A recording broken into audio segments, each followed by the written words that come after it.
183 గజాల్లో triple bedroom independent house కేవలం 25 లక్షలు మాత్రమే. నిమ్స్ కి 10 నిమిషాల దూరంలో. తిరుమల అంటే కలియుగ దైవం శ్రీ వెంకటేశ్వర స్వామి ప్రసాదం అంటే అందరికీ గుర్తుకొచ్చేది లడ్డు. హిందువుల మనోభావాలను దెబ్బతీయడమే.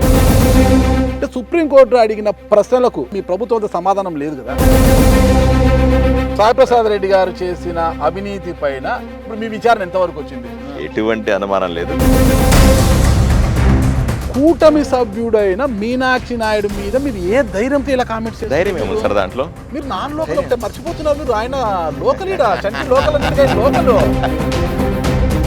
ఇప్పుడు 60-40 కలిపి నన్ను చంపేస్తారు అంతే కదా. That simple it is. ఇద్దరిని ఏక్ మార్కో దో తుకడా అన్నట్టుగా కొట్టేశారు. మేము లేకపోతే నువ్వు గెలిచేవాడివా అన్నాడు. అయ్యా మీరు నన్ను ఓడించడానికి ప్రయత్నం చేసినారు, నువ్వు నన్ను గెలిపించేది ఏందయ్యా? నన్ను గెలిపించింది సామాన్య తెలుగుదేశం పార్టీ కార్యకర్త. వాడికి జీవితకాలం రుణపడి ఉంటాను, వాడి కాళ్ళు గడుగుతాను. ఆయన ఏదో చిన్న చిన్న పేకాట క్లబ్బులు పెట్టుకుంటాము అంటారు, దానికి మీరు అడ్డం వేసి మున్సిపాలిటీలో వెహికల్స్ పెట్టుకుంటే ఆ వెహికల్స్ బిల్లులకి అడ్డం వేసి అన్నా క్యాంటీన్ పెట్టుకుంటామంటే అజెండాలు అది పెట్టకుండా ఏది చూడు మీరు అడ్డుపడితే మమ్మల్ని ఎలా బతకాలి? చెప్పండి సార్, చంద్రబాబు నాయుడు గారు నాకు ఏ రోజు చెప్పలేదు మీరు పేకాట క్లబ్బులు ఆయనకి ఇమ్మని. చంద్రబాబు నాయుడు గారు నాకు ఏ రోజు చెప్పలేదు. ఇదేంటిది? పార్థసారథి గారికి కూడా కోపం వస్తుందా? ఆ 3 పార్టీల కార్యకర్తలు లేకపోతే నేను ఎమ్మెల్యే కాదు.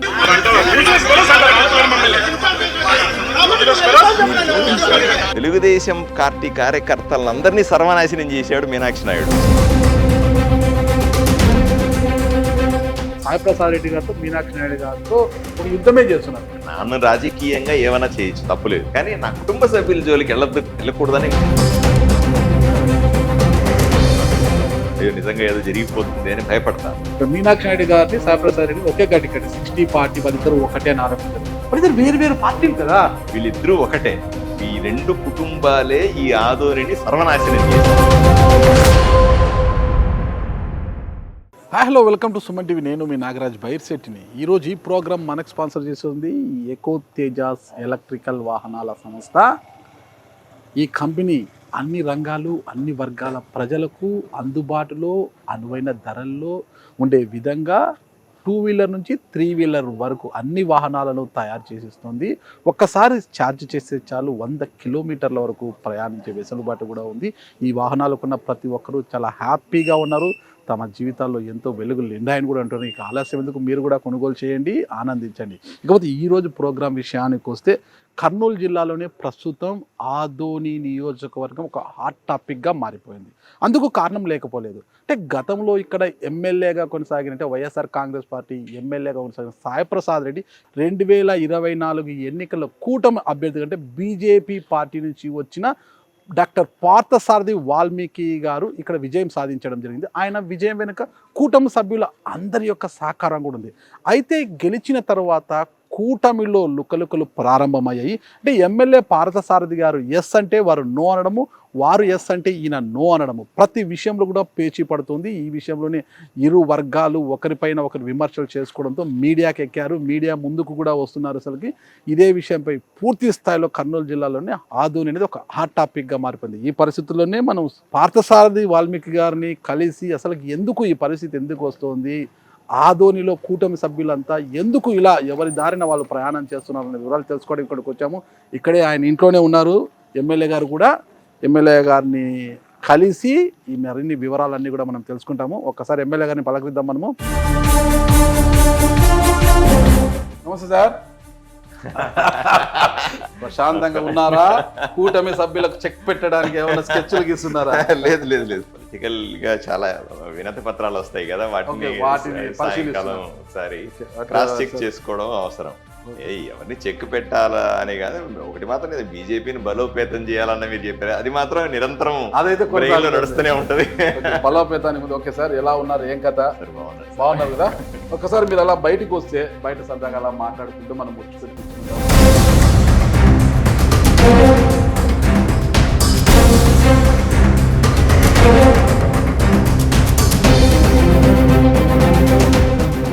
ఎంత ప్రశాంతమైన సార్ అయితే? బాగుందండి, ప్రశాంతంగా ఉంది.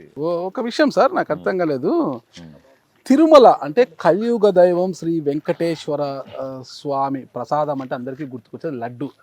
ఆ తిరుమలకు వెళ్తే ఆ లడ్డు కోసమే చాలా మంది వెళ్తారు. వెళ్ళిన తర్వాత ఆ లడ్డు తినడానికి చాలా ఇష్టపడతారు. లడ్డు కొనుగోలుకి పోటీలు పడతారు. సిఫారసులతో కూడా అధికంగా లడ్లు కొంటుంటారట.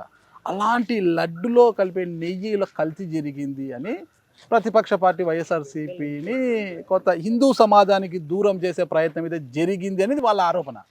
కానీ అదే ఈరోజు నిజమైంది. ఈరోజు ఎందుకంటే సుప్రీంకోర్టు చేసిన వ్యాఖ్యల వల్ల కూటమి ప్రభుత్వము వైసీపీ మీద చల్లడానికి ప్రయత్నించి బురద అనేది చల్లాలని అది బూమరాంగ్ అయింది అంటున్నారు. ఏమంటారు సార్ దాన్ని? ఏదైతే ఆ లడ్డూలో కల్తీ నెయ్యి వాడినా స్పష్టంగా ఓకే, ఇది నిరూపితమైంది కదా, ల్యాబ్ రిపోర్ట్లతో సహా నిరూపితమైంది. నెంబర్ 1, ఎప్పటి నుంచో మేము చెప్తా ఉన్నాం భారతీయ జనతా పార్టీ వైపు నుంచి, వీళ్ళు అన్యమత ప్రచారం కోసం తిరుమలని వాడుతూ ఉన్నారు. తిరుమలకు వచ్చే భక్తులకు కనీస గౌరవం లేకుండా ఉంది. తిరుమలని అపవిత్రం చేస్తా ఉన్నారు. తిరుమల తిరుపతి దేవస్థానాన్ని అన్యమతస్థుల చేతిలో పెట్టినారు. ఇది చాలా అపరాధము అని చెప్తా ఉన్నాం. మనము ఎక్స్పెక్ట్ చేయాల ఈ ఇంత దిగజారిపోయి కల్తీ నెయ్యితో ప్రసాదాన్ని తయారు చేస్తారని ఊహించాల. చాలాసార్లు మేము చెప్పాము లడ్డు నాణ్యత తగ్గుతుందని, చాలా విషయాలు చెప్పాం మనం. కానీ ఏ రోజు కూడా ఈ స్థాయిలో మనం కూటమి ప్రభుత్వం వచ్చిన తర్వాత దాన్ని ఇన్వెస్టిగేట్ చేసిన తర్వాత తెలిసింది మనకు ఈ స్థాయిలో కుట్ర బన్నారు వీళ్ళు. ఇది 100% హిందువుల మనోభావాలను దెబ్బతీయడమే, వాళ్ళ ఆలోచన విధానంలో ఏదో విషం నింపడమే. ఇది కావాలనే చేసినారు. ఇది మొదటి నుంచి మీరు ఆరోపిస్తున్నారు. ఈరోజు సుప్రీంకోర్టు ఏమనేది, నెయ్యి అంటే సెకండ్ ఒపీనియన్, నెయ్యిలో కల్తీ జరిగింది అనే విషయంలో ఎందుకు సెకండ్ ఒపీనియన్ తీసుకోలేదు అంటే, అదొక్క ల్యాబ్ కాకుండా మిగతా ల్యాబ్లకు ఎందుకు పంపలేదు మీరు? అసలు ఈ నెయ్యిని వాడారా లేదా అన్న ప్రశ్నలకు ప్రభుత్వం తరపున ఉన్న లూత్రా గారి నుంచి సరైన సమాధానం లేదు. కానీ లడ్డులో మాత్రము టేస్ట్ తగ్గింది, కొంత ముందుతో పోల్చుకుంటే కొంత టేస్ట్ తగ్గింది లడ్డులో అన్న విషయాన్ని మాత్రమే తెర మీద తీసుకొచ్చారు. అంటే సుప్రీంకోర్టు అడిగిన ప్రశ్నలకు మీ ప్రభుత్వం సమాధానం లేదు కదా. 100% ఉందండి. ఎందుకంటే ఇప్పుడు ఒక ల్యాబ్ లో రిపోర్ట్ వచ్చింది, కోర్టు ఏమడుగుతుంది, రెండో ల్యాబ్ లో రిపోర్ట్ తీసుకోండి అంటుంది. తీసుకోలేదు తీసుకోండి కదా, తీసుకోండి, క్రాస్ చెక్ చేసుకోండి మీరు ఆ రిపోర్ట్ ని అంటుంది. మనకు వచ్చిన రిపోర్ట్ కూడా ఆషామాసి రిపోర్ట్ కాదు, జాతీయ నేషనల్ డైరీ ఫార్మ్ వచ్చింది. ఓకే, అంత ప్రతిష్టాత్మక ల్యాబ్ నుంచి రిపోర్ట్ వచ్చిన తర్వాత క్రాస్ చెక్ చేసుకోమని సుప్రీంకోర్టు చెప్తే క్రాస్ చెక్ చేసుకుంటారు. ఎందుకంటే దాని అవశేషాలు పెట్టి ఉంటారు. మాట్లాడాలి కదా, ఇప్పుడే మీరు అయిపోయింది హిందూ మనోభావం క్రిస్టియానిటీని పెంపొందించడానికి వీళ్ళు ఇలా పన్నారని ఎలా ఆరోపిస్తారు? అలాంటి సుప్రీంకోర్టు సెకండ్ ఒపీనియన్ తీసుకున్నారా? నెయ్యి వాడారా లేదా అంటే, నెయ్యి వాడారా లేదా అనేది కూడా మీ దగ్గర స్పష్టమైన ఆధారం లేవు కదా. నెయ్యి వాడినారు, నెయ్యి వాడి ఆ లడ్డూలు తయారు చేశారు, దానికి సంబంధించిన ట్యాంకుల సమాచారం క్లియర్ గా ఉంది. ఒక ల్యాబ్ రిపోర్ట్ వచ్చింది, అవసరమైతే మరిన్ని ల్యాబ్ రిపోర్ట్స్ తీసుకొని దాన్ని కన్ఫర్మ్ చేసుకోవాల్సిన అవసరం. నెయ్యి వాడే సమయంలో అప్పుడు ఎమ్మెల్యే కానీ డాక్టర్ పార్థసారథి వాల్మీకి గారు అక్కడ ఏమైనా ఉన్నారా? నేను తిరుపతి వాడారు ఖచ్చితంగా చెప్తున్నారు కదా, ఎలా చెప్తారు? వచ్చిన సమాచారాన్ని డాక్యుమెంటరీ ఎవిడెన్స్ ని దృష్టిలో పెట్టుకుని మాట్లాడతాం తప్ప ఏదో ఆరోపణలు పిచ్చి పిచ్చిగా చేస్తే ఏమొస్తుంది? నేను హిందువునండి, నేను హిందువుగా తిరుమల తిరుపతి దేవస్థానం ప్రతిష్టను దిగజార్చే విధంగా రాజకీయాల కోసం వాడుకోను కదా. వాడుకోవాల్సిన అవసరం లేదు కదా. ఎవరికి పక్కన పెడితే హిందూ సమాజమే ఈ రోజు భయాందోళనకు గురయ్యే పరిస్థితి తీసుకొచ్చారు. అది ఎవరు తీసుకొచ్చారు? పాపం ఎవరిది? భయాందోళన కాదండి, అవమానం అండి. హిందుత్వానికి అవమానం, హిందువులకు అవమానం, వాళ్ళ మనోభావాలతో ఆడుకున్నది జగన్మోహన్ రెడ్డి ప్రభుత్వం. ఇది నిరూపించిన తర్వాత కూడా నేను స్పష్టంగా చెప్తాను, నేను మొన్న కూడా పత్రికా ప్రకటనలో చెప్పాను, ఇన్ని ఎవిడెన్స్లు ఉండి తర్వాత కూడా జగన్మోహన్ రెడ్డి గారిని ఎందుకు అరెస్ట్ చేయరు మీరు? మా ముఖ్యమంత్రి గారిని అడుగుతా ఉన్నాను, మా ఉప ముఖ్యమంత్రి గారిని అడుగుతా ఉన్నా. అక్కడ ఉన్నట్టు అప్పుడు ఈవోగా ఉన్నాడు ధర్మారెడ్డిని కానీ, భూమన కరుణాకర్ రెడ్డి కానీ, చెవిరెడ్డి భాస్కర్ రెడ్డిని కానీ, టీడీ చైర్మన్గా ఉన్నటువంటి సుబ్బారెడ్డి గారిని అరెస్ట్ చేస్తే అది నిజానిజాలు బయటకు వస్తాయి. అట్లా కాకుండా ఊరికే రాజకీయ ఆరోపణలు చేస్తే ప్రజలు ఏమనుకుంటారు? కరెక్ట్ మాట్లాడారు. బట్ అయితే అరెస్టుల విషయం పక్కన పెడితే కనీసం ఒక్కరి మీదనే కేసు పెట్టారు ఇప్పటివరకు? ఏంది పెట్టాలి? ఏఆర్ నెయ్యిని సరఫరా చేసిన ఏఆర్ కంపెనీ మీద లేదు. అప్పటి పాలకవర్గం, ఇప్పుడు ఈరోజు నెయ్యి సరఫరా కావచ్చు ఏదైనా అప్రూవల్ పొందాలంటే టీటీడీ పాలకవర్గం ఆమోద ముద్ర వేస్తేనే అనుమతి మనకు లభిస్తుంది. అక్కడ ఈరోజు మీరు కేసులు పెట్టాలంటే ఫస్ట్ పాలకవర్గం మీద కేసులు పెట్టాలి. పాలకవర్గంలో ఉన్న కొంతమంది సభ్యులు ఈ రోజు కూటమిలో ఉన్నారు, అంటే టీడీపీలో ఉన్నారు, కొంతమంది జనసేనలో ఉన్నారు. వారి మీద ఎలాగో కేసులు పెట్టలేరు. ఇప్పుడు ఎవరి మీద కేసులు పెట్టారు చెప్పండి, ఒక్కరి మీదనే కేసు పెట్టారా? మీరు అరెస్టుల వరకు వెళ్ళిపోయారు. 100% కేసులు అవుతాయి, అరెస్టులు అవుతాయి, దాంట్లో ఏమనమాట దుమారం రేపుతుంటే ఇంకెప్పుడు సార్. కేవలం ఒకటి ఆలోచన చేయండి సార్, మేము అధికారం, నేను ఆదోనిలో ఎమ్మెల్యే అయ్యాను. ఎమ్మెల్యే అయిన ఇంతకు ముందు ఎమ్మెల్యే ఉన్నటువంటి మాజీ ఎమ్మెల్యే సాయి ప్రసాద్ రెడ్డి ఎన్నో అక్రమాలు చేశాడు ఇక్కడ. వీటిని ఇన్వెస్టిగేట్ చేయడానికి 3 నెలలు కాదు, నాకు ఇంకొక 6 నెలలు పడుతుందండి. అయిన తర్వాత నిరూపితమై మీరు మళ్ళీ మీలాంటి వాళ్ళే వచ్చి అడుగుతారు, మళ్ళీ ఏమయ్యా చూపించే ఎవిడెన్స్ ఏంది అంటారు. వాళ్ళు దొంగతనాలు చేసేవాళ్ళు, తప్పుడు పనులు చేసేవాళ్ళు అంత ఈజీ. మామూలు వ్యక్తి కంటే కూడా తప్పుడు పని చేసేవాడు ఎక్కువ తెలివితేటలతో ఉంటాడు. సాయి ప్రసాద్ రెడ్డి గారు చేసిన అవినీతి పైన ఇప్పుడు మీ విచారణ ఎంతవరకు వచ్చింది? ఎవరి చేత విచారణ చేపిస్తున్నారు? అన్ని శాఖల నుంచి 100% విచారణ జరుగుతుంది. ప్రజల మధ్య నుంచి రాబట్టాల్సిన విషయాలన్నీ రాబడతాం, ఎటువంటి అనుమానం లేదు. కానీ తొందరపడం ఎక్కడా కూడా, ఎందుకంటే తొందరపడితే ఏమవుతుందంటే మీలాంటి వాళ్ళు అడిగినప్పుడు డాక్యుమెంటరీ ఎవిడెన్స్ తో సహా పర్ఫెక్ట్ గా ఉంటేనే ఆ స్థాయి దాకా వెళ్ళి అరెస్టుల దాకా వెళ్ళి చేయాల్సిన పరిస్థితి ఉంటుంది తప్ప మనం ఊరికే చేస్తే మళ్ళీ ఏమైనా నీ ప్రత్యర్థి కాబట్టి నువ్వు రాజకీయంగా మాట్లాడుతున్నావు, దుమ్మెత్తి పోస్తున్నావు, బురదలు ఇట్లా మాట్లాడతారు. కాబట్టి నేను ఎక్కడా కూడా తొందరపడతలేదు. ఇక్కడ జరిగిన అక్రమాల ప్రతి ఒక్క దానికి సంబంధించిన సమాచారం నా దగ్గర ఉంది. ఈ సమాచారాన్ని ప్రజలకు కూడా తెలుసు. సమాచారం తెప్పించుకొని డాక్యుమెంటరీ ఎవిడెన్స్లు వచ్చిన తర్వాతనే తప్పనిసరిగా చర్యలు ఉంటాయి. అనుమానం సాయి ప్రసాద్ రెడ్డి గారు చేసిన ప్రతి అవినీతి అక్రమాల మీద మీతో చిట్టా ఉందా? 100%. చాలా ఆయన చేసిన దుర్మార్గాలు అన్ని ఇన్ని అని కావు. ఊరిలో ఎక్కడ అయ్యో మామూలుగా అంటే ఒకటి సార్, ఈ ఊరిలో 60-40 అన్నది మీకు నెంబర్ లాగా కనిపిస్తుంది, నెంబర్ కాదు అది. ఎవరైనా అది 2 కుటుంబాలు, ఒకటి పక్క సాయి ప్రసాద్ రెడ్డి కుటుంబం, ఇంకో పక్క మీనాక్షి నాయుడు గారి కుటుంబం. ఈ రెండే ఈ 30 సంవత్సరాలుగా ఆదోని పరిపాలించినాయి. పొరపాటున మధ్యలో చంద్రబాబు నాయుడు దీని కూడా విసిగిపోయి, వాళ్ళ పార్టీ నాయకుడే విసిగిపోయి ఆ మధ్యలో 2004లో ఒకసారి మీనాక్షి నాయుడు గారికి కాకుండా మహిళకు టికెట్ ఇస్తే ఆవిడ్ని కూడా చిత్తుగా ఓడించారు. అంటే ఇద్దరు కలిపి గుడిసె కృష్ణమ్మ గారిని చిత్తుగా ఓడించినారు. ఎందుకంటే వీళ్ళిద్దరూ వాళ్ళ సింక్ అలా ఉంటుంది, వాళ్ళ అనుబంధం అంత గొప్పది. వాళ్ళు ఏంటంటే నువ్వైనా ఎమ్మెల్యేగా నేనన్నా ఎమ్మెల్యే అవుతాను, మనం ఇద్దరం కలిసే ఉండాలి. దుర్మార్గాలు నువ్వు ఎమ్మెల్యేగా అంటూ నువ్వు చేసుకో, నువ్వు ఎమ్మెల్యేగా ఉన్నప్పుడు నీకు 60%, ఎమ్మెల్యే కాకపోతే నాకు 40%, నేను ఎమ్మెల్యే అయితే నాకు 60%, నీకు 40%, ఇంతే. మీరు నాన్ లోకల్ ఇక్కడికి వచ్చి గెలిచారు, కూటమి సభ్యుడైన మీనాక్షి నాయుడు మీద మీరు ఏ ధైర్యంతో ఇలా కామెంట్స్ చేస్తారు? దాంట్లో మీరు నాన్ లోకల్ అంటే మర్చిపోతున్నారు. మీరు ఆయన లోకల్ చంటి లోకల్ అన్నట్టుగా ఆయన లోకల్. మీకు అర్థం కావట్లేదు మీనాక్షి నాయుడు యొక్క బలము ఏముంది సార్. ఆయన చాలా బలవంతుడు, మీరు చాలా బలహీనుడు అండి. అసలు చంపేస్తారు అంతే కదా సార్, ఏమవుతుంది సార్? అంతే ఎవరైనా ఏం చేస్తారు సార్? ఇప్పుడు 60-40 కలిపి నన్ను చంపేస్తారు అంతే కదా. దాంట్ సింపుల్ ఇట్ ఈస్. ఎవరైనా చావాల్సిందే, మీరైనా చావాల్సిందే, నేనైనా చావాల్సిందే. నేను ఒక లక్ష్యం కోసం చస్తాను. నేను పోతే నన్ను చంపితే 100 మంది పార్థసారథులు పుడతారు, ఎటువంటి అనుమానం ఉంటది. ఎందుకు ఉండదు? వాళ్ళే చెప్పుకుంటారు మేము చంపేస్తామని చెప్తారు. ఫ్యామిలీ లేదా? ఉంది, భార్య పిల్లలు, ఇంట్లో చెప్పి వచ్చి ఉంటాం కదా. వస్తానో రానో తిరిగి అని చెప్పే వచ్చి ఉంటాం కదా. సిద్ధపడి ఉన్నారా లేదా? ఈ రోజు కూడా పాపం నా కుటుంబానికి ఫోన్లు చేస్తా ఉంటారు వీళ్ళంతా, వీళ్ళ బ్యాచ్ అంతా కూడా. ఎలక్షన్ల ముందు వరకు కూడా సాయి ప్రసాద్ రెడ్డి చేసేది, ఎలక్షన్లు అయిన తర్వాత ఈయన చేస్తుంటాడు, ఈయన మనుషులు చేస్తా ఉంటారు. సరే కుటుంబాన్ని వాళ్ళకు కూడా అలవాటు అవుతుంది నేను అనుకుంటాను. వాళ్ళు ఏడుస్తారు, బాధపడతారు, కొన్ని రోజులకి అలవాటు అయిపోతుంది వాళ్ళకి కూడా. సరే ఇంకేం చేస్తాము. మీనాక్షి నాయుడు సహకారం లేకోకుండానే మీరు ఎన్నికల్లో గెలిచారా 2024 ఎన్నికల్లో? నేను 100% తెలుగుదేశం, జనసేన, భారతీయ జనతా పార్టీ 3 పార్టీల కలయిక వల్ల గెలిచినాను. ఆ కలయికలో మీనాక్షి నాయుడు తెలుగుదేశం పార్టీలో మీనాక్షి నాయుడు గారితో పాటుగా 5 వర్గాలు ఉన్నాయి ఇక్కడ. ఈ 5 వర్గాలు కూడా నాకు సహకరించినాయి మొదటి రోజు నుంచి కూడా. సో 100% ఇప్పుడు నేను చేసినాను, వాళ్ళు సహకరించినారు, కొంతమంది ఇబ్బంది పెట్టినారు, అవన్నీ ఏదేమైనప్పటికీ కూడా చివరి నిమిషంలో నేను ఓడిపోవడానికి సాయి ప్రసాద్ రెడ్డి ఎంత ప్రయత్నం చేశాడో మీనాక్షి నాయుడు కూడా అంతే ప్రయత్నం చేసినాడు. ఎందుకు? నన్ను ఓడగొట్టడానికి. ఇంకో మనిషి రాకూడదు కదా, 60-40 మధ్య ఇంకో మనిషి వస్తే ఈ ఊర్లో మళ్ళీ పోతుంది కదా, వాళ్ళ ఆధిపత్యం పోతుంది. వాళ్ళ ఆలోచన విధానమే అది. ఆ 2 కుటుంబాలు తప్ప మూడో కుటుంబం ఇక్కడ ఎమ్మెల్యేగా ఉండకూడదనేది వాళ్ళ ఆలోచన విధానం. ఆ ఇద్దరిని ఒక దెబ్బకు 2 పిట్టలు అన్నట్టుగా ఆ ఇద్దరిని దెబ్బ కొట్టారు మీరు 2020 ఎన్నికల్లో. కొట్టింది.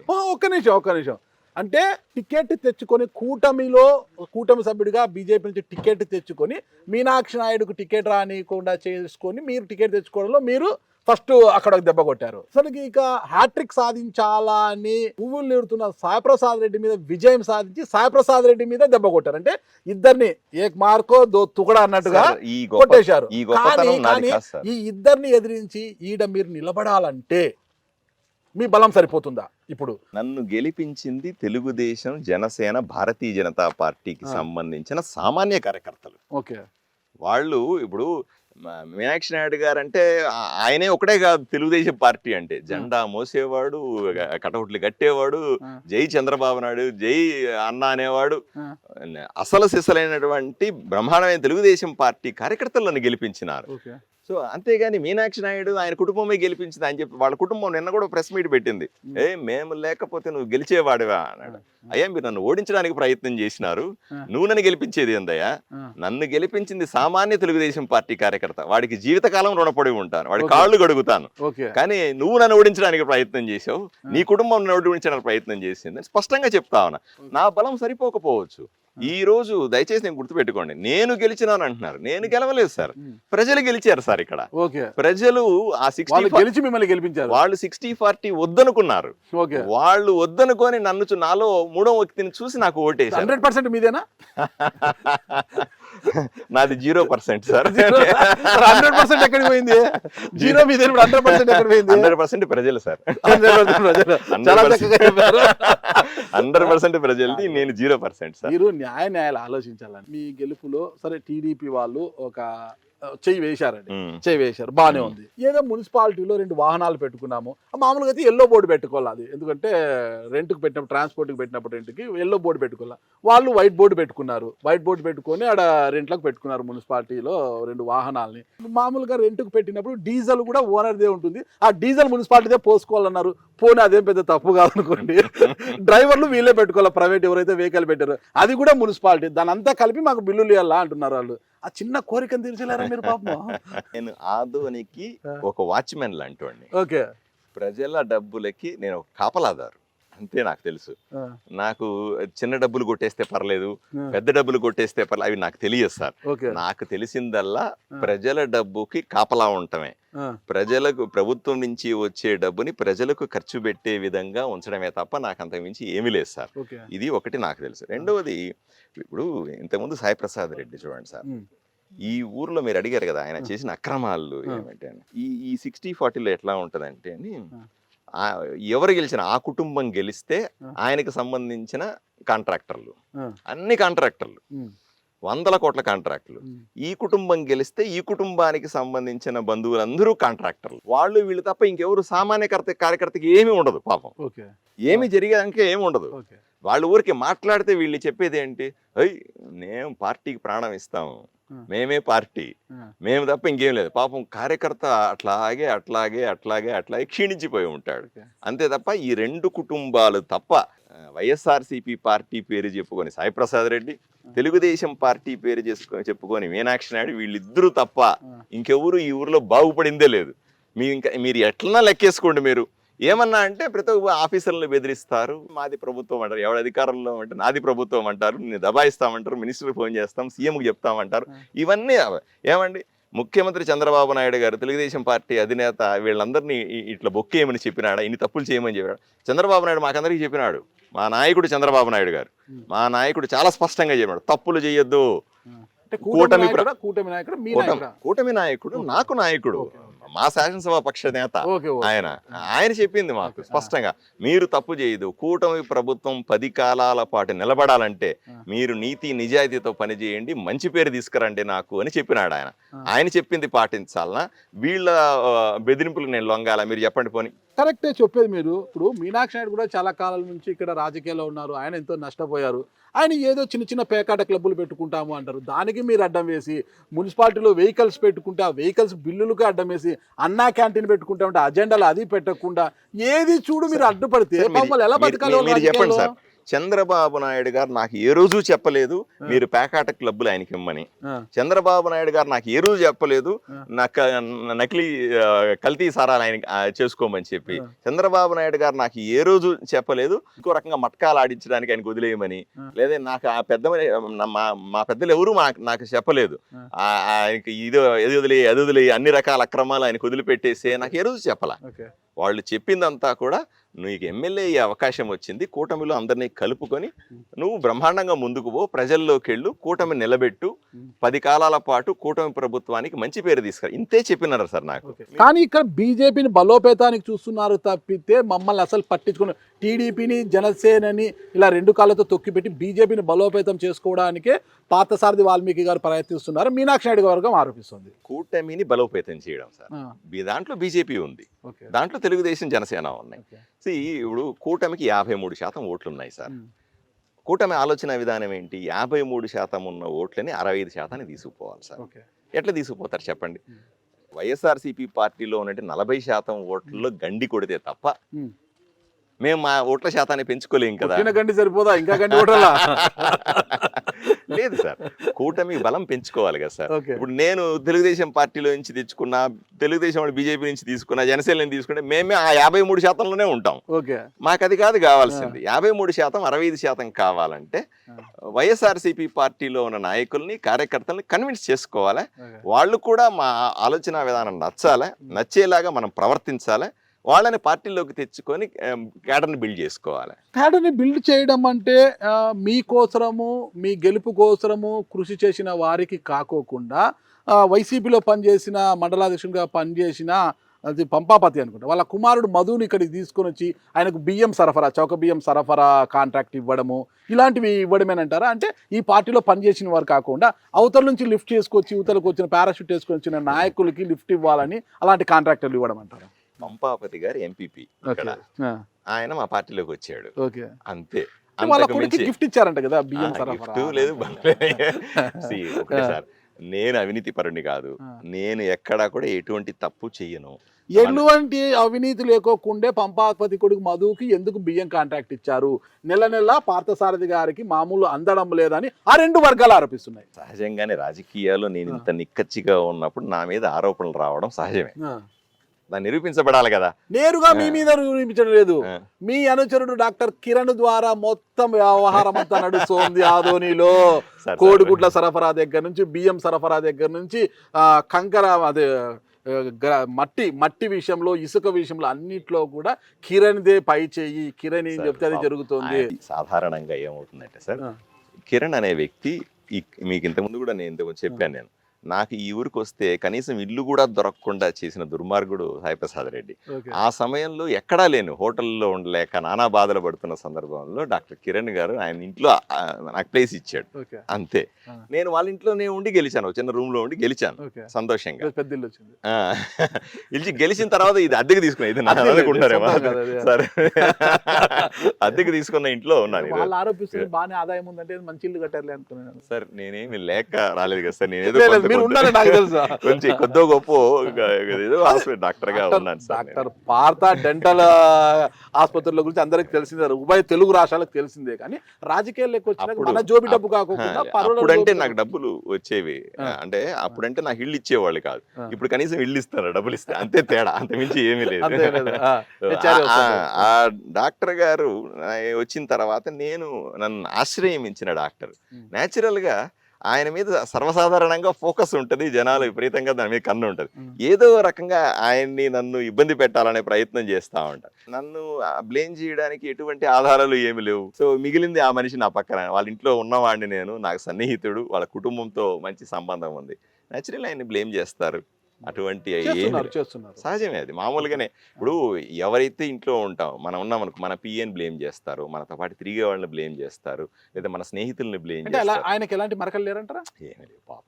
మీరు చూడండి చరిత్రలో పోనీ ఈ రోజు కూడా చూడండి, ఆయన పాప హాస్పిటల్కి వెళ్తాడు, ఇంట్లో ఉంటాడు హాస్పిటల్, కానీ నాకు సన్నిహితుడు, ఎందుకు నన్ను ఇంట్లో పెట్టుకున్నాడు కదా కదా. నేను ఆ మాత్రం కృతజ్ఞత లేకపోతే అందరినీ ఆ కృతజ్ఞతతో ఇవన్నీ ఇచ్చారు, మొత్తం ఆయన వ్యవహారాన్ని చక్కబెట్టే పని ఆయనకి ఇచ్చారు. ఆ కృతజ్ఞతతో ఆయనకి అంత శక్తి సామర్థ్యాలు ఉండవండి పాపడా.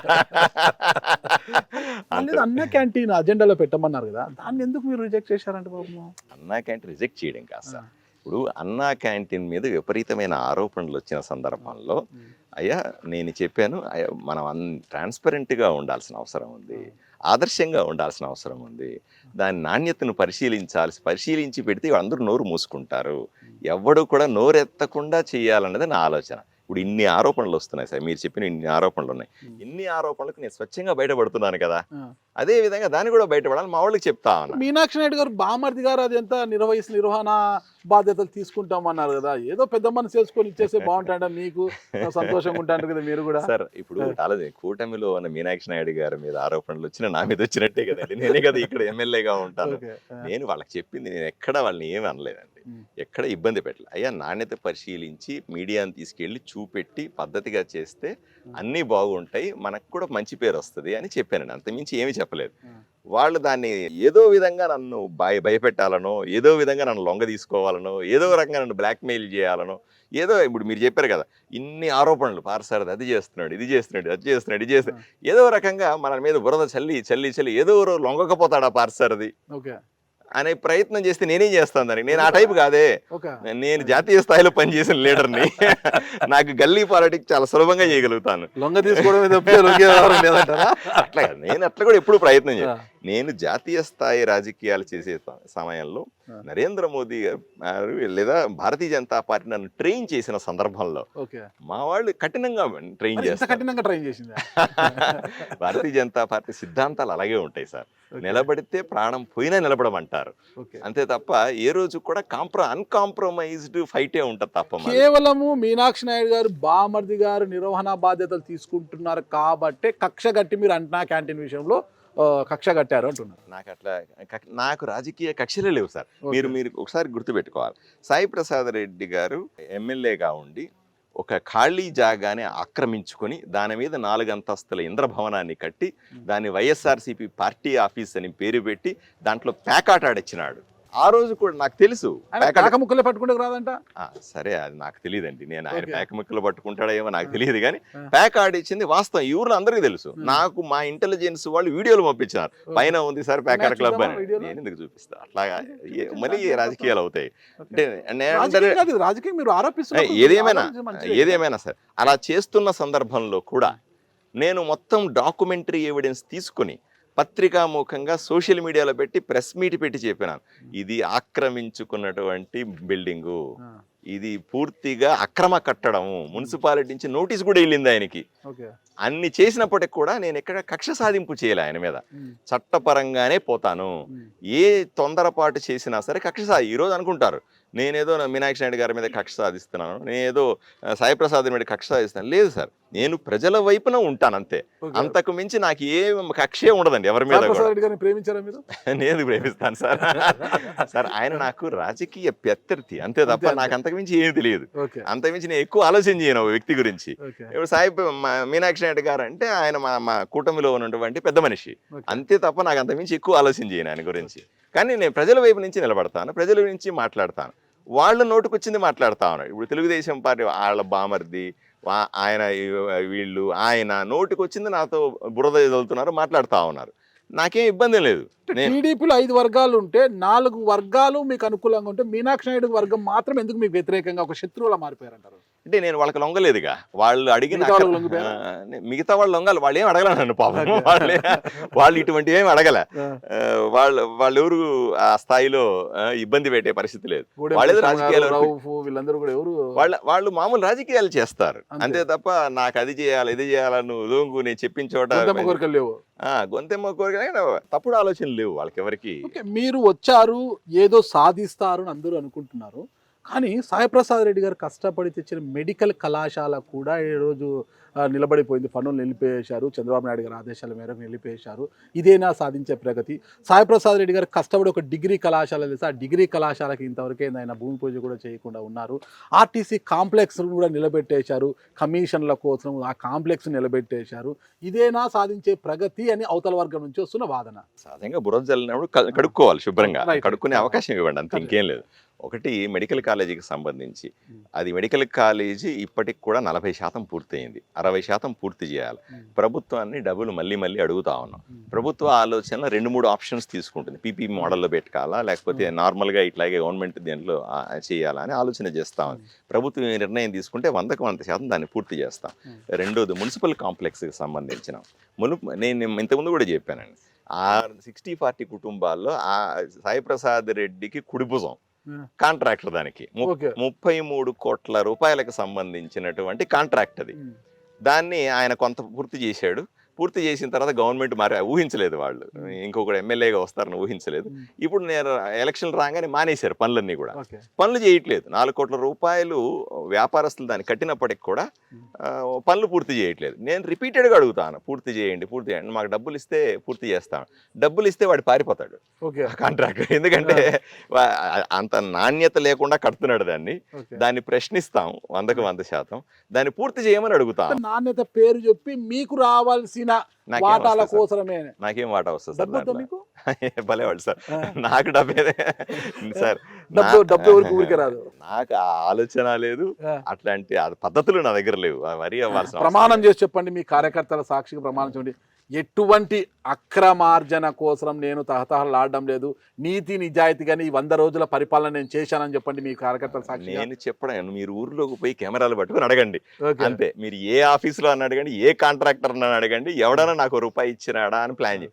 నేను ఒకటే ఎగ్జాంపుల్ చెప్తాను సార్. ఈ 10 రోజుల్లో ట్రాన్స్ఫర్ల కోసం నేను 250 లెటర్లు ఇచ్చాను సార్. ఈ లెటర్లు ఇచ్చిన 250 లిస్ట్ మీకు ఇచ్చేస్తాను సార్. పోయి ఎవరికైనా సరే, ఏ ఆఫీసర్కి నేను మా ఊర్లో పోస్టింగ్ కోసమైనా సరే, లేదా ట్రాన్స్ఫర్ కోసమైనా సరే, దేనికైనా ₹1 తీసుకున్నట్టుగా నిరూపించండి సార్. 250 నెంబర్లు ఇస్తాను, మీరు ఫోన్లో మాట్లాడండి. 200 వస్తారు కదా సాధారణంగా. అందరికీ లేదు, ఎవరు అడిగితే, ఎవరు నాకు రీజనబుల్ గా అనిపిస్తే వాళ్ళకందరికి లెటర్ ఇచ్చానండి. ₹1 సంపాదించలేదు, ₹1 తీసుకోలేదు ఎవరి దగ్గర. కాబట్టి క్రాస్ చెక్ చేసి, పోనీ ఈ ఊర్లో నేను ఛాలెంజ్, నేను వద్దు, మీరు సామాన్య మానవుడిగా కెమెరాలు తీసుకుపోయి అడగండి, ఎవరినన్నా దగ్గర ₹1 తీసుకున్నట్టు కానీ, ఎవరినన్నా వేధించినట్టు కానీ, ఎక్కడన్నా ఇబ్బంది పెట్టినట్టు కానీ, ఎక్కడన్నా కమిషన్ అడిగినట్టు కానీ, వ్యాపారంలో లావాదేవీలు అడిగినట్టు కానీ నిరూపించండి, నేను ఈ రోజే రాజీనామా చేస్తాను. ఏమనుమానం లేదు దాంట్లో. సో దాన్ని సార్ వాళ్ళ మీద దొంగ ప్రమాణాలు చేయాల్సిన అవసరం, ఆత్మసాక్షిగా ప్రమాణం చేస్తాను. ఆత్మసాక్షిగా ప్రమాణం చేయండి. అదే ఆత్మసాక్షిగా ప్రమాణం చేస్తున్నాను, అదే మాట్లాడి చెప్తాను. ఒకటే వినిపిస్తోంది, గతంలో గరుసు ట్రాక్టరు ₹3,000 5,000 అయింది. గతంలో ఇసుక ధరలు ఎక్కువగా ఉండేవి. ఇప్పుడు ఈ ప్రభుత్వం నుంచి ఉచితం ఇసుక అంటుంటే ధరలు రెట్టింపు అయ్యాయి. ఈ రెట్టింపైన ధరలు ఎక్కడికి పోతున్నాయి, డబ్బులంతా ఎవరి జోబుల్లో పోతున్నాయి అనేది ఒక ఆరోపణ మీ పార్టీ నుంచే వస్తుంది. సాధారణంగా మీరు చెప్పింది రెట్టింపు అయినాయి అనేది అవాస్తవం. ఇసుక అనేది దొరకట్లేదు. వర్షాలు పడి నీళ్లు విపరీతంగా వచ్చిన తర్వాత ఇప్పటికే మన రీచ్లు మూసేస్తున్నాం. బాగా స్కేర్సిటీ ఉంది. స్కేర్సిటీ ఉన్న తర్వాత అక్కడక్కడ దొరికే నదిలో కాకుండా ఆ పక్క ఈ పక్క దొరికేటువంటి ఇసుక వల్ల కొంత డిమాండ్ పెరిగి ఉంటుంది, అంతే, అంతమించి వాస్తవం లేదు. ఇక గరుసులు అవి ఇవి అన్నీ కూడా లైసెన్సులు ఉంటేనే మీరు తోలాలి. లైసెన్స్ లేకపోతే తోలడానికి వీలు లేదని నేను శాసించినాను. మీరు కావాలంటే చూడండి, మీరు పోతా ఉండి ఎక్కడన్నా గరుసు తోలుతూ ఉంటే, మీరు పోతా ఉండి ఏదైనా జరుగుతూ ఉంటే, మీరు ఆపి ఆ లారీని, నీకు లైసెన్స్ ఉందా లేదా అని అడగండి. 100% లైసెన్స్ ఉంటేనే జరుగుతుంది తప్ప. కెమెరా రెడీ పెట్టిండమ్మా, రేపు పోయేటప్పుడు అడుగుదాము, స్పాట్ లో మనకి ఆధారాలు దొరుకుతాయి. ఇవన్నీ కూడా మీరు చేయాలి సార్. మీరు చేస్తేనే నేను బురద కడుక్కున్నట్టు. లేకపోతే ఊరికే అట్లా ఈ ప్రత్యర్థులు ఏదో ఒకటి మన మీద చల్లేసి వెళ్ళిపోతే ఇక మనం అయ్యో ఇదేదో బాధపడ కూర్చునే పని కూడా కాదు. 100% అయితే ఇంకోటి గట్టిగానే చెప్పారు ఇంత అన్ని సమాధానాలు మీరు. మరి సాయిప్రసాద్ గారు తెచ్చిన డిగ్రీ కళాశాల పరిస్థితి ఏంటి అసలు? సరే, డిగ్రీ కళాశాలకు సంబంధించి ఈ ఇయరే సార్ దాన్ని మూసేసే పరిస్థితి వచ్చిందండి. అంటే అద్దె భవనంలో ఉంది, మూసేసే పరిస్థితి వస్తే దాన్ని ఆన్లైన్లో కూడా డిగ్రీ కళాశాలను పెట్టలేదంటే రాత్రికి రాత్రి నేను కమిషనర్ గారికి, లోకేష్ బాబు గారికి, వాళ్ళ పిఏకి అందరికీ మెసేజ్లు పెడితే నేను రెస్పాండ్ అయినా. రాత్రి 11:30-12 గంటలకు కూడా లోకేష్ బాబు గారు రెస్పాండ్ అయినారు, కమిషనర్ గారు రెస్పాండ్ అయినారు. దాన్ని రీస్టోర్ చేశాం, అంటే అడ్మిషన్ల వరకు రీస్టోర్ చేశాం. మేము రేపు చంద్రబాబు నాయుడు గారు వస్తున్నారు, ఆయన అత్యవసరంగా చేయాల్సిన అంశాలు ఏవి అని అడిగితే ఈ డిగ్రీ కళాశాలకు సంబంధించిన డబ్బులు ఇవ్వండి అని కూడా పెట్టామండి. అవి వస్తే తప్పనిసరిగా ఆ భవనానికి స్థలాన్ని కేటాయించింది ఆల్రెడీ.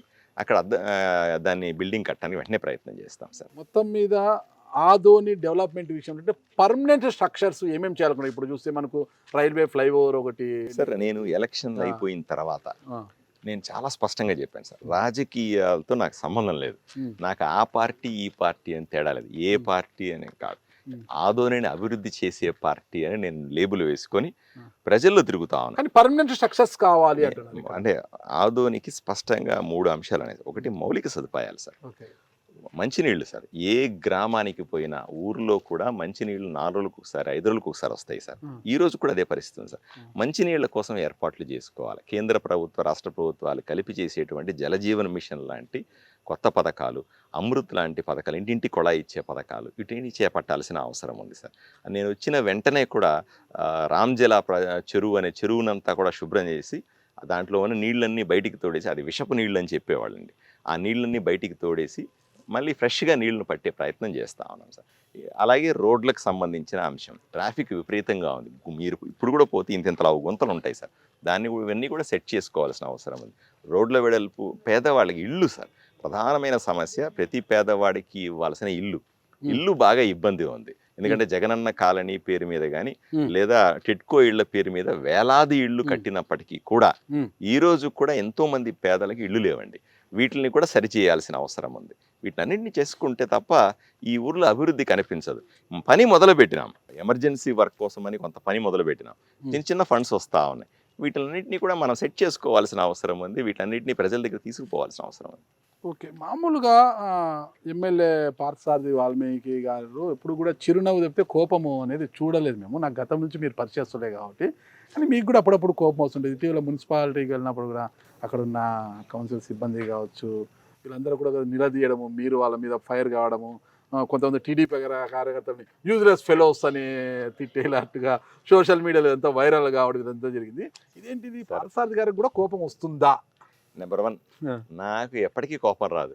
నా కార్యకర్తల మీద, నా నాయకుల మీద, మా తెలుగుదేశం, నా జనసేన, నా భారతీయ పార్టీ నాయకుల మీద, కార్యకర్తల మీద అసలు కోపం రాదు. Take it grant. ఎందుకంటే వాళ్ళని గెలిపించినారు. వాళ్ళు లేకపోతే ఈరోజు ఎమ్మెల్యే కాదు. ఆ 3 పార్టీల కార్యకర్తలు లేకపోతే నేను ఎమ్మెల్యే కాదు. గెలిపించిన అదే కార్యకర్తలు గ్రామాలకు వెళ్తే మిమ్మల్ని అడ్డుకోవడము, వెహికల్స్ అడ్డంగా పడుకోవడం, ఇవన్నీ చేస్తున్నారు కదా. ఎందుకు చేస్తున్నారు? గెలిపించారు, మళ్ళీ ఈరోజు ఎందుకు మీకే గౌరవ చేస్తున్నారు మిమ్మల్ని? న్యాచురల్గా ఏమవుతుందంటే, మీరు చెప్పారు ఇంతకుముందు, కొన్ని గ్రామాలకు వెళ్ళినప్పుడు వైసీపీ పార్టీ వాళ్ళు తీసుకొని ఉంటాం మన పార్టీలోకి. సో మేము నిన్ను గెలిపించాం కదా, వైసీపీ వాళ్ళు ఎందుకు తీసుకున్నావు అనే ఆక్రోశం, బాధ ఉంటుంది వాళ్ళకి. దాన్ని నిలదీస్తారు మామూలుగా. నన్ను గెలిపించిన కార్యకర్త నన్ను నిలదీయడా, నన్ను గెలిపించిన కార్యకర్త నన్ను ప్రశ్నించడా, వాళ్ళకి సమాధానం చెప్పుకోవాలి ఓపికగా, వాళ్ళకి అర్థమయ్యేలాగా చెప్పి కూటమి ఆలోచన విధానాన్ని వాళ్ళకి అర్థమయ్యేలాగా. గ్రామాల్లో అంత నాలెడ్జ్ ఉండదు, వర్గాలు ఉంటాయి గ్రామాల్లో అంతే. వాళ్ళకి అర్థమయ్యేలాగా చెప్పుకొని వాళ్ళకు సముదాయించుకోవాల్సిన బాధ్యత ఉంది. మనం కోపం తెచ్చుకుంటే ఎలా కదా, అలా ఎప్పటికీ కోపం రాదు. హరివానం గ్రామానికి వెళ్ళినప్పుడు ఇటీవల పెద్ద ఎత్తున గొడవ చేశారు కదా మిమ్మల్ని టీడీపీ. అడుగుతారు సార్, దాన్ని గొడవలు, ధర్నాలు అని పేర్లు పెట్టుకుని అడుగుతారు, మన మీద అరుస్తారు, ఇవన్నీ చేస్తారు. అవన్నీ కూడా సర్దుకోవాలి, అవన్నీ కూడా మనం సముదాయించుకోవాలి. అది మనల్ని బట్టి ఆధారపడుతుంది. అదే తప్ప మనం కోపం ఎందుకు తెచ్చుకుంటాం వాళ్ళ మీద? వాళ్ళు గెలిపించిన వాళ్ళపై కూడా మీరు ఫైర్ అవుతున్నారంట కదా. ఎప్పటికీ లేదు, నేను ఎవరి మీద ఫైర్ అవ్వను. మీరు కావాలంటే క్రాస్ చెక్ చేసుకోండి. రెండోది, యూజ్లెస్ ఫెలోస్ అని వాడినారు అని చెప్తున్నారు, ఇది పచ్చి అబద్ధం. ఒకసారి మీరు ఎక్కడన్నా అలా వాడినట్టుగా ఉన్నటువంటి వీడియో చూపించండి. 100% అట్లాంటి అవకాశం లేదు. కార్యకర్తలకి దీంట్లో దొరుకుతుందేమో చూద్దాం. మనం ఈ వీడియో చూద్దాం. మనము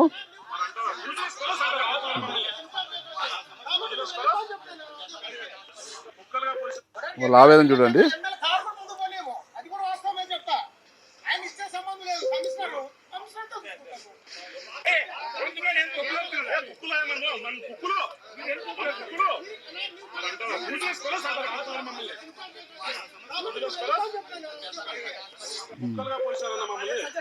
మమ్మల్ని ముక్కలుగా కోచారు, మమ్మల్ని యూజ్లెస్ ఫెలోస్ అంటావా అని అక్కడ వాళ్ళు టీడీపీ కార్యకర్తలు ఆవేదన చెందుతారు. ఆయన ఎవరు ఆరోపణ చేస్తున్నాడు అంతే తప్ప మీరు లైవ్లు ఉన్నాయి సార్, దానికి ఓకే, సంబంధించి ఓకే, లైవ్ ఓకే. ఉంది. ఎక్కడైనా నేను అన్నట్టు ఉండాలి కదా. కింద స్క్రోలింగ్ కూడా, ఈ ఛానల్లో కింద స్క్రోలింగ్ కూడా టీడీపీ కార్యకర్తలని యూజ్లెస్ ఫెలోస్ అని సంబోధించిన ఎమ్మెల్యే మీరు ఒక యూట్యూబ్ ఛానల్ కు సంబంధించినటువంటి రాతను చెప్తున్నారు, ఓకే వాళ్ళ అభిప్రాయం. కానీ నేను లైవ్ లో అన్నా మీకు ఇప్పుడు ఇదే రికార్డెడ్ అయితే ఇక్కడ edit ఎవరన్నారు చేస్తారు. యూజ్లెస్ ఫెలోస్ అని టీడీపీ ఎవరు కార్యకర్తలు? అనరు సార్. మరి వాళ్ళు అంటున్నారు కదా, మమ్మల్ని యూజ్లెస్ ఫెలోస్ అంటారా అని అంటున్నారు కదా. అన్నారు సార్ ఎవరు. మళ్ళీ ఇంకోసారి వినిపించమంటారా? మీరు 100 సార్లు 1000 సార్లు మీరే చూడాల్సిందిగా నేను విజ్ఞప్తి నేను చేస్తా ఉన్నాను. ఇప్పుడే నేను వినిపిస్తా. వారు ఏమన్నారనేది ఒక్కసారి మీరు చూడండి. వాళ్ళు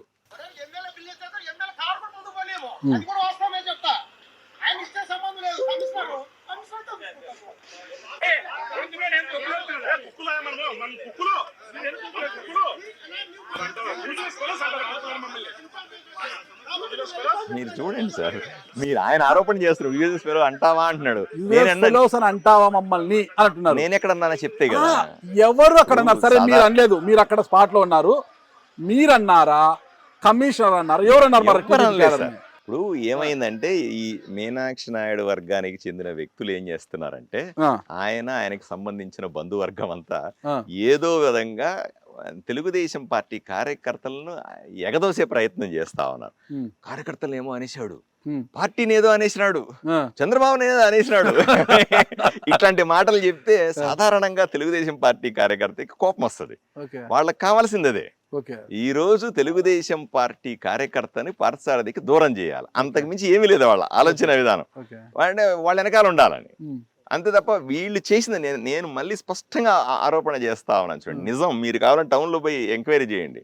వైఎస్ఆర్సీపీ పార్టీ అని చెప్పే పేరు మీద సాయి ప్రసాద్ రెడ్డి వైఎస్ఆర్సీపీ పార్టీ కార్యకర్తలను అందరినీ కూడా మోసం చేసినాడు. కేవలం తన కుటుంబము తన కాంట్రాక్టర్లు మాత్రం బాగుపడినారు. తెలుగుదేశం పార్టీ కార్యకర్త తెలుగుదేశం అనే పేరు మీద తెలుగుదేశం పార్టీ కార్యకర్తలను అందరినీ సర్వనాశనం చేశాడు మీనాక్షి నాయుడు, కేవలం తన పబ్బం గడుపుకోవడానికి. దీన్ని ఈ మాటకి ఇలాగే స్టికాన్ అవుతారు మీరు. ఈ విషయం పార్టీ అధిష్టానం దృష్టికి వెళ్ళి పార్టీ అధిష్టానం మిమ్మల్ని పిలిచి మాట్లాడితే ఇదే మాట కట్టుబడి ఉంటారా? సార్ ఇది రికార్డ్ అవుతుంది సార్, రికార్డ్ అందుకే చెప్తున్నా, ఇదే మాట కట్టుబడి ఉంటారా? సార్ నేను మాట అన్నారు కదా, అట్లాగా సార్. ఇప్పుడు సహజంగానే మనం మాట్లాడిన మాట కట్టుబడాలి సార్. రాజకీయ అంటే ఏముంది సార్, నేను మాట మార్చాను అనుకోండి, రాజకీయ నాయకులు మాట కట్టుబడి ఉంటారా?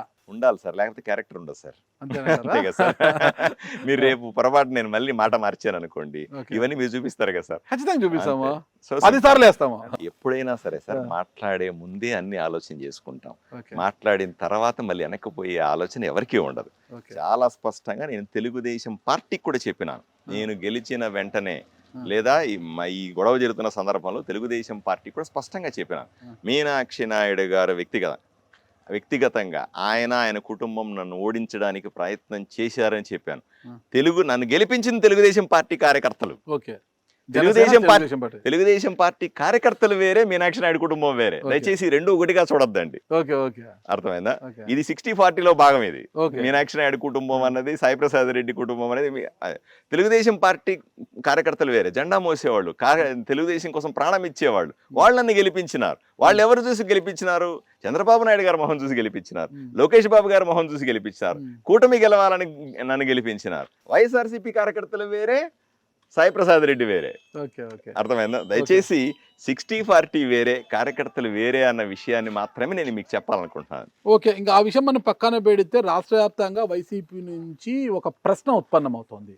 అంటే చంద్రబాబు నాయుడు గారు ఈరోజు ప్రైవేట్ అంటే ప్రభుత్వ వైద్య ఆసుపత్రులలో వైద్య సేవలను ప్రైవేటు పరం చేస్తామంటుంటే కూటమి సభ్యులు ఏం చేస్తున్నారు, ఎందుకు ప్రశ్నించడం లేదంటున్నారు? పేదవాడికి అవసరమైనటువంటి వైద్యాన్ని ఉచితంగా అందించాలి, దానికే ఆరోగ్యశ్రీ కార్డులు ఉన్నాయి, దానికే కేంద్ర ప్రభుత్వానికి సంబంధించిన పథకాలు ఉన్నాయి. వీటిలన్నింటినీ క్లబ్ చేసి చేయాల్సి ఉంది.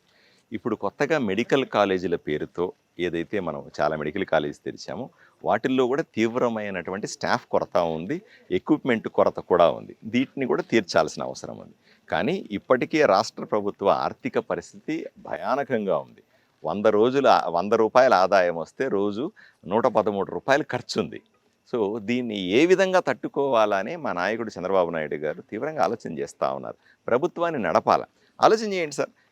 ఎప్పుడూ లేనిది 5 సంవత్సరాలుగా లేనిది ఒకటో తారీఖు ఉద్యోగస్తులకందరికీ పెన్షన్లందరికీ జీతాలు ఇస్తున్నామంటే ఎంత ఇబ్బంది ఉంటుంది, ఎంత స్ట్రెస్ ఉంటుంది. పెన్షన్ వచ్చిన రోజు నుంచే 1000 రూపాయలు పెంచాలంటే ఎంత ఒత్తిడి ఉంటుంది ప్రభుత్వం మీద. వీటిలన్నింటినీ కూడా తట్టుకోవాలి. మళ్ళీ అభివృద్ధి మీద దృష్టి పెట్టాలా, సంక్షేమం మీద దృష్టి పెట్టాలా. ఇప్పుడు అన్ని నియోజకవర్గాలకు డబ్బులు ఇచ్చి అభివృద్ధి చేయాల్సింది. రోడ్లు వేయాలా, నీళ్ళు ఇవ్వాలా, అడిగినవన్నీ ఇవ్వాలి. మొన్న వరదలు వచ్చినాయి విజయవాడలో, విపరీతంగా వరదలతో సుమారుగా 2 లక్షల కోట్ల రూపాయల నష్టం జరిగింది.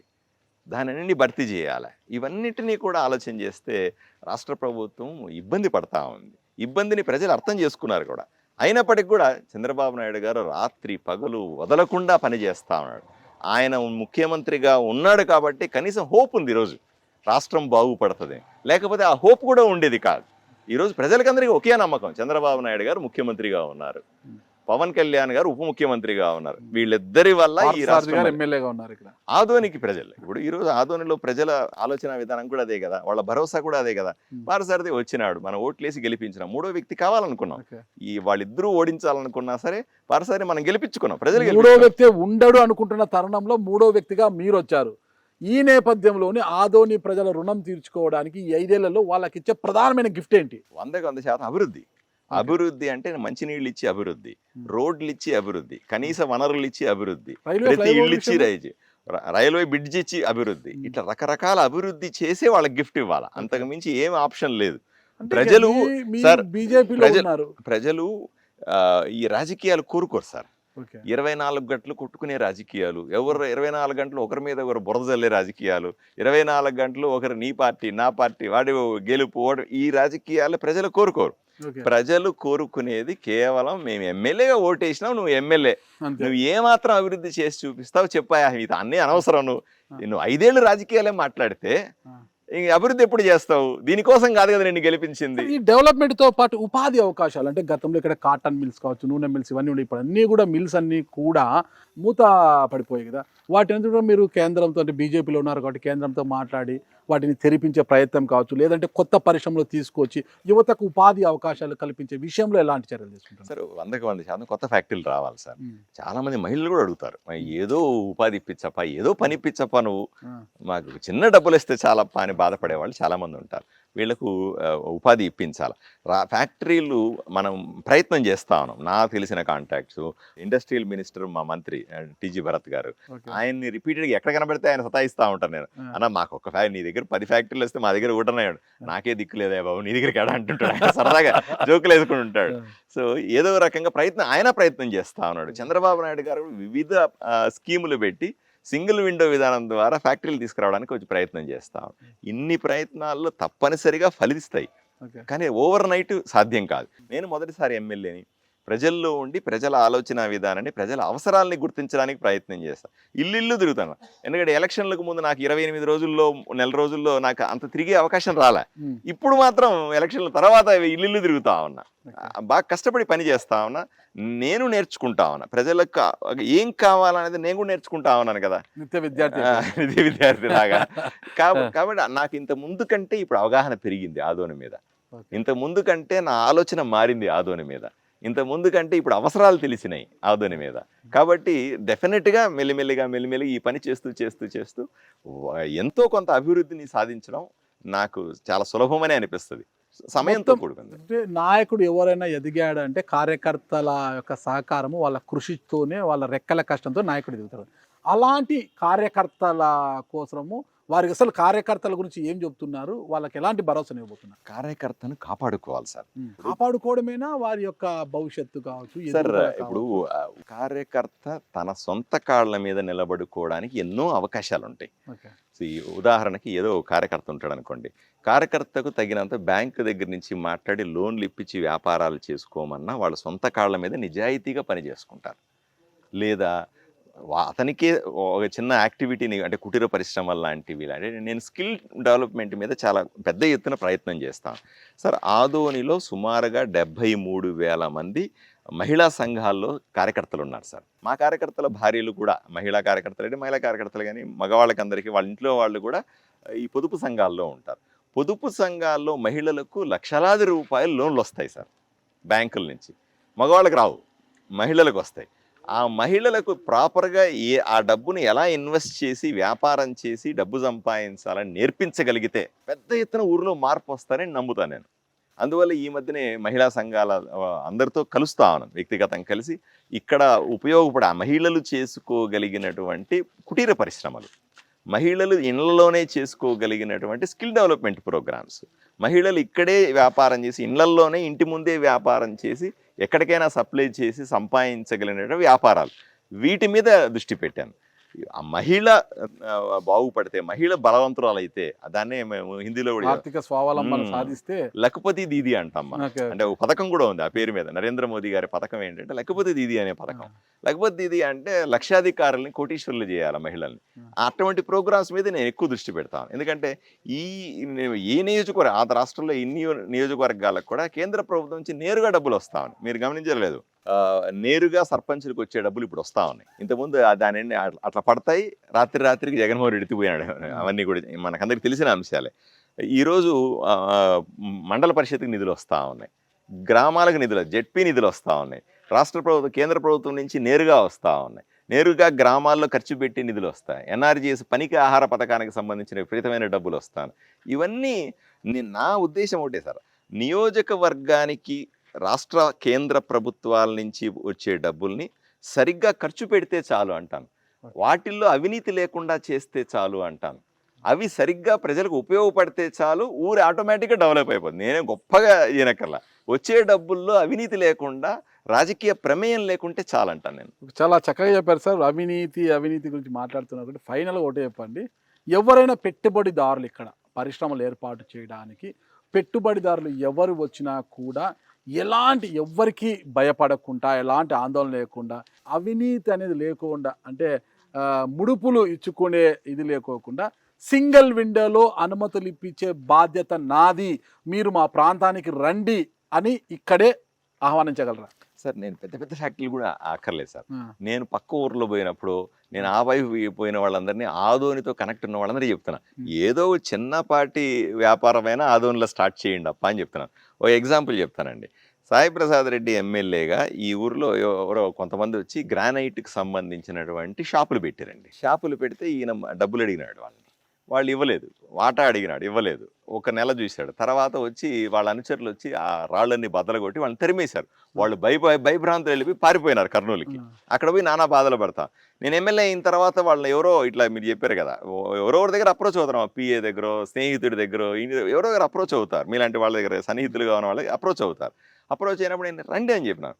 వచ్చి మీరు ఏమి ఇబ్బంది పడాల్సిన అవసరం లేదు, మీరు హ్యాపీగా చేయండి అంటే, ఈరోజు చూడండి, మీరు పోయే దారిలోనే, మీరు కర్నూలుకి వెళ్ళే దారిలోనో ఆనపూర్కి వెళ్ళే దారిలోనే హైవేలో బ్రహ్మాండమైన 3 షాపులు పెట్టుకొని నేనే ఇనాగరేట్ చేశాను. ఏ ఇబ్బంది లేకుండా నడుపుకోవాలి. అంత చిన్న వాటిలో అంత శ్రద్ధ తీసుకుంటున్నాను నేను.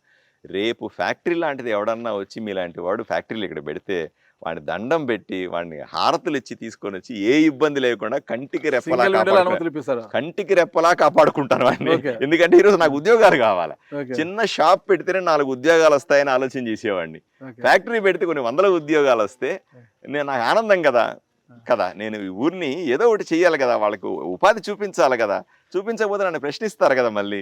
కాబట్టి ఈరోజు నా పరిస్థితి ఎలా ఉందంటే, ఏదో రకంగా ఊరికి జనాల్ని ఇన్వైట్ చేయడం, రండి రండి రండి, ఇక్కడ వ్యాపారాలు చేయండి, ఇక్కడ పెట్టుబడులు పెట్టండి, మిమ్మల్ని కాపాడుకునే బాధ్యత మా ప్రభుత్వాన్ని, నాది అని వ్యక్తిగతంగా చెప్పే పరిస్థితి. సాయి ప్రసాద్ రెడ్డి గారితో, మీనాక్షి నాయుడు గారితో ఒక యుద్ధమే చేస్తున్నారు ఇక్కడ. ఈ నేపథ్యంలోనే ఇటీవల మీ ఫ్యామిలీస్కి మీనాక్షి నాయుడు వర్గం నుంచి ఫోన్లు వెళ్ళాయి అనేది నేను వినపడ్డాను. అంటే ఎలక్షన్స్ సమయంలో మీరు ఆలోచించే సాయి ప్రసాద్ రెడ్డి వర్గీయులు బెదిరించారు అనేటప్పుడు అది ఎలక్షన్ మూమెంట్. ఇప్పుడు అధికారంలోకి వచ్చిన తర్వాత మీనాక్షి నాయుడు కుటుంబం నుంచి మీ కుటుంబ సభ్యులకు ఫోన్లు వెళ్తున్నాయి, రోజు మిమ్మల్ని చంపేస్తామని బెదిరిస్తున్నారని నేను వినపడ్డాను. వాస్తవం అంటారా? నేను అట్లా మీనాక్షి నాయుడు బంధువులు చేస్తున్నారని చెప్పలేను. ఓకే, వాస్తవం ఏంటంటే నా కుటుంబ సభ్యులకు, నా పిల్లలకి ఫోన్లు వెళ్తూ మా ఆవిడకి చెప్పడం, మీ ఆయనకి ఏదో ప్రమాదం ఉంది పిలిపించుకోవడం, పిల్లలకి మీ నాన్నని చూసుకోండి జాగ్రత్తగాను, ఇట్లాంటి సర్వసాధారణంగా బెదిరింపు కాల్సి వెళ్తా ఉంటాయి. అది ఎవరు చేస్తున్నారో, ఎందుకు చేస్తా ఉన్నారో అనేది మన ఇన్వెస్టిగేషన్. నేను కూడా కంప్లైంట్ చేయలేదు, ఎందుకంటే రాజకీయాల్లో సర్వసాధారణం, బెదిరించడం సర్వసాధారణం, భయపెట్టాలనుకోవడం సర్వసాధారణం. ఎలక్షన్లకు ముందు సాయి ప్రసాద్ రెడ్డి చేసినాడు, అది బహిరంగ రహస్యమే. ఆయన పేరు పెట్టి చెప్పాడు, ఆయనే అందరితో మాట్లాడినాడు. ఆయన కొడుకు మాట్లాడినాడు, ఇట్లా అందరితో మాట్లాడుకున్నారు. ఇప్పుడు ఎన్నికైన తర్వాత మనం ఇవన్నీ ఇదే పని పెట్టుకుంటూ ఇన్వెస్టిగేషన్స్, పోలీసు కంప్లైంట్లు ఇవే చేసుకుంటూ పోతే పని ఎప్పుడు చేసేది? నేను వైజాగ్ లో ఉన్న మీ చిన్న కుమారుడు అనుకుంటా, అతను కూడా ఫోన్ చేసేది బెదిరించారు అని. చిన్న అబ్బాయి వైజాగ్ లో ఉంటాడు, మెడిసిన్ చేస్తా ఉంటాడు. వాడి ఫోన్ నెంబర్ ఎట్లా పట్టుకున్నారో కూడా తెలియదు. Hmm. వాడికి కూడా ఫోన్ వెళ్ళి మీ నాన్న అది మంచిది కాదు, మీ నాన్న జాగ్రత్త చూసుకో, ఇట్లా వాడిని బెదిరించడం. చిన్న పిల్లడు కదా. ఇప్పుడు నన్ను రాజకీయంగా ఏమైనా చేయొచ్చు, తప్పులేదు. నన్ను విమర్శించవచ్చు, నన్ను భయపెట్టచ్చు, నన్ను లొంగ తీసుకోవాలని ట్రై చేయొచ్చు, బ్లాక్ మెయిల్ చేయొచ్చు, బురద జల్లచ్చు, ఇవన్నీ ఓకే. కానీ నా కుటుంబ సభ్యుల జోలికి వెళ్ళకూడదని నేను కోరుకుంటాను. ఎందుకంటే ఇంట్లో ఆడవాళ్ళు కానీ చిన్నపిల్లలు కానీ భయపడతారు కదా, వాళ్ళకి ఫోన్లు వెళ్తే నిజంగా ఏదో జరిగిపోతుంది అని భయపడతారు. బట్ అవన్నీ పెద్ద పట్టించుకోవద్దనే చెప్తాను కుటుంబంలో నేను. ఇకపోతే మీరు ఇంటర్వ్యూ అత్యంతం కూడా మీనాక్షి నాయుడు గారిని సాయిప్రసాద్ రెడ్డిని ఒకే గట్టి 60-40 వాళ్ళిద్దరు ఒకటే అని ఆరోపించారు. వాళ్ళిద్దరు వేరు వేరు పార్టీలు కదా. ఆయన సాయిప్రసాద్ రెడ్డి గారు వైసీపీ, ఈయన టీడీపీ. ఎలా ఇద్దరు ఒకటే? అదే కదా విచిత్రం సార్. వీళ్ళిద్దరూ కూడా గత 30 సంవత్సరాల చరిత్ర తీయండి ఒకసారి. ఏ రోజైనా సరే సాయి ప్రసాద్ రెడ్డి మీనాక్షి నాయుడిని విమర్శించినాడా? ఇద్దరు వేరే వేరే పార్టీలు అంటున్నారు కదా.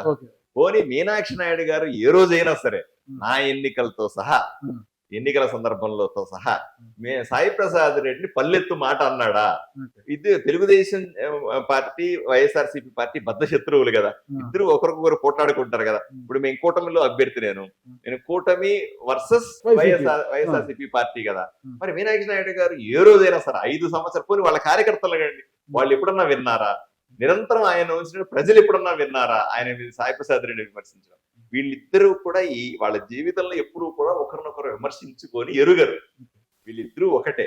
ఈ 2 కుటుంబాలే ఈ ఆదోనిని సర్వనాశనం చేసినాయి. ఇది ప్రజలు స్పష్టంగా కనిపిస్తున్న నిజం. ఇది నేను చెప్పేదిగా ఆరోపణ కాదు. మీరు క్రాస్ చెక్ చేయండి. తెలుగుదేశం పార్టీ కార్యకర్తల ఆవేదన అదే, వైఎస్ఆర్సీపీ పార్టీ కార్యకర్తల ఆవేదన కూడా అదే. అయితే ఇద్దరు ఒకటే అంటారు. 100% వీళ్ళిద్దరి ఆత్మ ఒకటే. మనుషులు వేరే కానీ ఆత్మ ఒకటే.